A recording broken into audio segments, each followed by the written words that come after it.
बिस्मिल्लाहिर्रहमानिर्रहीम। अस्सलाम वालेकुम। मैं मुदस्सिर शाही एडवोकेट और आप देख रहे हैं लीगल इश्यूज। आज जो लीगल इशू डिस्कस करना है वो ये है कि विरासत की जब तकसीम होती है, किस वारिस को कितना हिस्सा मिलेगा, इसके ऊपर हमारी एक डिटेल्ड वीडियो मौजूद है। तो अगर आप चाहें कि विरासत के हिस्से जो हैं उनका कितना कितना किसी की परसेंटेज बनती है, तो वो आप detailed video law of inheritance के ऊपर जो हमने बनाई वो देख सकते हैं। अब क्वेश्चन ये है कि जब किसी बंदे की डेथ होती है, फादर की डेथ हो गई है, उनके कुछ बच्चे हैं, कुछ उनके अजीज व अकारब हैं जो वारिस बनते हैं। अब उन मुरसा को किस हद तक कौन कौन सी चीज ऐसी है कि जो डिस्ट्रीब्यूट करनी है? क्या सिर्फ ज़रई ज़मीन जो होती है वो विरासत में तकसीम करनी है, या जो मकान, एक मकान जिसके अंदर वो रह रहे थे, अब एक मकान है, उसको कैसे विरासत में तकसीम किया जाए, मकान को काटा जाए, क्या किया जाए? 6 बहन भाई हैं और मकान एक है। अब इसको कैसे तकसीम किया जाए? ये तो मुनासिब नहीं लग रहा। इसको तो अब्बा जी की ये यादगार है मकान, तो इसको चलो रहने देते हैं भाई के पास। या जनाब गाड़ी है, अब एक गाड़ी अब्बा जी ने रखी हुई थी, आज आ रहा है अचानक हार्ट अटैक हो गया है। अब ये गाड़ी अब्बा जी की है, तो ये बहनों ने क्या टायर एक-एक क्या लेंगी, क्या करेंगी? क्या ये विरासत है? क्या इसमें से भी हिस्सा लेना चाहिए? क्या इसमें से भी हिस्सा देना चाहिए? वालिद साहब के पास मोबाइल फ़ोन था, ये किसका है? अब मोबाइल फ़ोन के टुकड़े किए जाएँगे, ये विरासत में कैसे तक़सीम होगा? वालिद साहब के कुछ कपड़े थे, अब्बा जी रह रहे हैं भाई के पास, हमारी शादियाँ हो गई हैं बहनों की, अब्बा जी भाई के पास रह रहे हैं। अब ये कपड़े, अलमारी, ये फर्नीचर कुछ था ना वालिद साहब का, उनकी प्रॉपर्टी। अब इसमें बहनों का हिस्सा होगा, नहीं होगा? ये क्वेश्चन है। इसके लिए गुज़ारिश है कि शरीयत में अहकामात बड़े सख्त हैं। अगर हज़म हो जाएं तो सुनिए कि शरीयत के अंदर जब कोई बंदा दुनिया से चला जाता है, फौत हो जाता है, उसने जो कुछ भी छोड़ा वो विरासत बन जाता है। जो कुछ भी छोड़ा, इवन कि जो कपड़े उसने पहने हुए थे, उसकी डेथ हुई, वो कपड़े भी विरासत हैं। इसमें उसके जितने शरई वारसान हैं, उसकी बेवा हो सकती है, उसकी बेटियां हो सकती हैं, उसका बेटा हो सकता है, पेरेंट्स हो सकते हैं, जो भी शरई वारसान है, उनका राइट बनता है उस चीज के अंदर। ऐसा नहीं है कि ज़राई ज़मीन ढेर सारी हो तो फिर थोड़ी हो तो फिर नहीं ना, नो नो नो। मैं कह रहा हूं कि इवन के एक मोबाइल फोन भी है तो वो भी विरासत बन जाता है। उनकी पॉकेट में 1,000 रुपया था, वो 1,000 रुपया भी विरासत बन जाता है। चवल मारने पे आए भाई तो वो बड़ी बड़ी चवलें मार जाएं। तो अगर खौफे खुदा रखने पे आए, अगर शरीयत के ऐन मुताबिक चलने पे आए, तो एहतियात यही है, हुक्म यही है कि वो 1000 भी हो, 1,000 रुपया भी हो, चप्पल भी पहनी हुई है कोई वालिद साहब ने, वालिद साहब के कोई शूज हैं, वो भी विरासत है। अब ये कैसे तकसीम होगा? मिसाल के तौर पे एक ही मकान है, उस मकान को कैसे दीवारें बनाएं?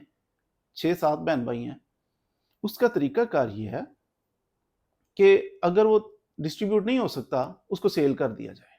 सेल करके जो पैसे आए, वो जिसका जितना शेयर बनता है उसको दे दिया जाए।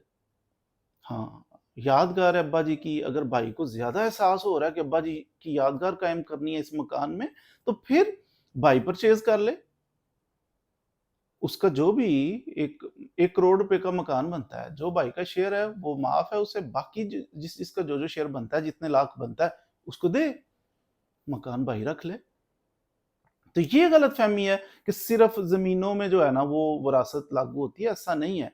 ज़मीनों पे नहीं, मकानों पे नहीं, हर चीज़ पे लागू होती है। मैंने अर्ज़ किया कि इवन के जो लिबास वो पहनता था, इवन के घर में अगर कोई फर्नीचर पड़ा हुआ है, जो वालिद साहब की प्रॉपर्टी है, जूते जो पहनते हैं, कपड़े पहनते हैं, कोई कैश है, बैंक के अंदर कोई रकम पड़ी हुई है, हर चीज़ विरासत बन जाती है और हर चीज़ के अंदर हर बच्चे का शेयर है, हर वारिस का शेयर है। तो यहाँ ब्लंडर आमतौर पे बाद लोग तो बड़ा ही ब्लंडर कर जाते हैं ना, वो ज़मीनें भी ब्लैकमेलिंग के, अगर हमारे घर में आना चाहती हो बेटियों, दरवाजे खुले रहें तो ये हिस्सा ना लो, वो कुछ भी नहीं देते। तो ब्लैकमेलिंग करके फिर वो लड़कियां भी सोचती हैं कि वो देखो फलां ने भी तो छोड़ दिया था, फलां ने भी तो छोड़ दिया था। तो कम अकली है, औरतों की भी कम अकली है, मर्दों की भी कम अकली है। کہ اللہ دے رہا ہے, اللہ نے کہا کہ میں اس کو دیتا ہوں, تو وہ آگے سے زیادہ سیانی بن رہی ہے. جو معاف کرتی ہیں وہ بھی کوئی عقل مند عورتیں نہیں ہوتی, وہ بھی جاہل ہوتی ہیں. وہ بھی کیا, اللہ تعالیٰ کہہ رہا ہے کہ میں اس کو اتنا دیتا ہوں, یہ اللہ کا حکم ہے, اس کو اتنا دیتا ہوں, اور وہ سیانی بن رہی ہو کہ نہیں, اللہ تعالیٰ نے جو کہا ہے وہ نہیں, بھائی کو اتنا اللہ پاک نے دیا, نہیں, یہ بھائی کو اس سے ڈبل ملنا چاہیے تھا, میرا ہی سبھی بھائی کو چلا جائے. کیسی یہ انوکھی سوچ ہے. جس ہسبینڈ کے پاس رہ رہی ہے, جن بچوں میں رہ رہی ہے, تو ان کا نہیں, حصہ تو آپ کا ہے, آپ کو ملا, اللہ تعالیٰ نے آپ کو دیا ہے. اب اس کا مستحق کون تھا؟ آپ کو اگر حصہ ملا آپ اپنی اولاد کو دے دیتی. ہسبینڈ پہ چلو کوئی ایلین ہوتا ہے, دشمن ہوتا ہے, تو اپنے بچوں کو دے دیتی. ایسی عورتیں بدبخت ہوتی ہیں کہ جو حصہ ملا اور انہوں نے کہا نہیں وہ میں اپنے بھائی کو دیتی ہوں. خوف کی وجہ سے کہا یا احساس کی وجہ سے کہا, دونوں طریقے غلط ہیں. تو کیسا بے شرم بھائی ہوگا کہ جسے خوف کھاتی ہیں بہنیں کہ اگر حصہ لیا تو یہ ہمیں بلانا چھوڑ دے گا, یہ ہمارا آنا جانا بند کر دے گا. کیسا گندا بھائی ہوگا وہ. تو کیسی بہن کی سوچ ہوگی کہ ایسے گندے کے ساتھ ریلیشن رکھنے کے لیے وہ اللہ نے جو حق مقرر کیا اس میں آگے پیچھے کر رہی ہے, ڈنڈی مار رہی.